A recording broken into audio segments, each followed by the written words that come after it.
सर्वांना क्रांतिकारी जय भीम। आज देशात आणि राज्यात असणारे भाजप सरकार अन्यायी व अत्याचारी सरकार आहे।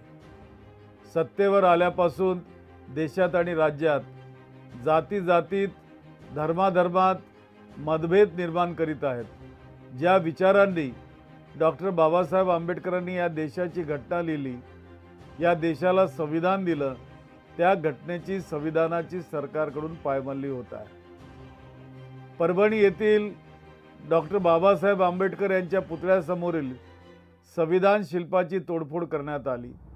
ही निंदनीय घटना, परंतु सुनियोजित कट तर नाही ना। परभणी येथील संविधान शिल्पाच्या तोडफोडीच्या निंदनीय घटनेचा मी तीव्र निषेध करतो। आपल्या देशातील नागरिकांना एका धाग्यात ठेवण्याचे आणि सर्वांना समान न्याय देण्याचे महत्त्वपूर्ण काम डॉक्टर आंबेडकरांनी राज्यघटनेच्या माध्यमातून केले आहे।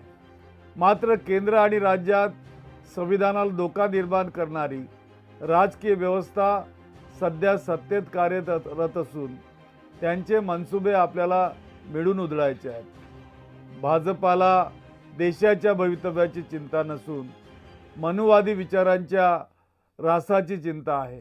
या घटनेवरून हे सिद्ध झाले की राज्यातील भाजप प्रणित सरकारला संविधान बाजूला सारून या देशात आणि राज्यात मनुस्मृती लागू करायची आहे। सध्याच्या काळात धर्मांध विचारांच्या लोकांकडून राज्यघटनेला धोका निर्माण झाला आहे। संविधानिक मूल्यांना पायदळी तुडवून राज्याचा कारभार चालविला जात आहे। परभणी येथे मनुवाद्यांकडून संविधानाच्या शिल्पाची जी तोडफोड करण्यात आली, या प्रकरणी राज्य सरकारने सदर घटनेची तात्काळ दखल घ्यावी।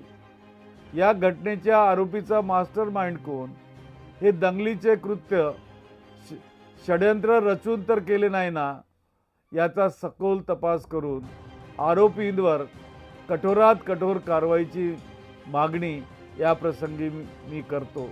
तसेच या घटनेच्या निषेधार्थ परभणी शहर आणि जिल्हा बंदला सुद्धा मी या ठिकाणी आपलं समर्थन जाहीर करतो। धन्यवाद। जय भीम, जय संविधान।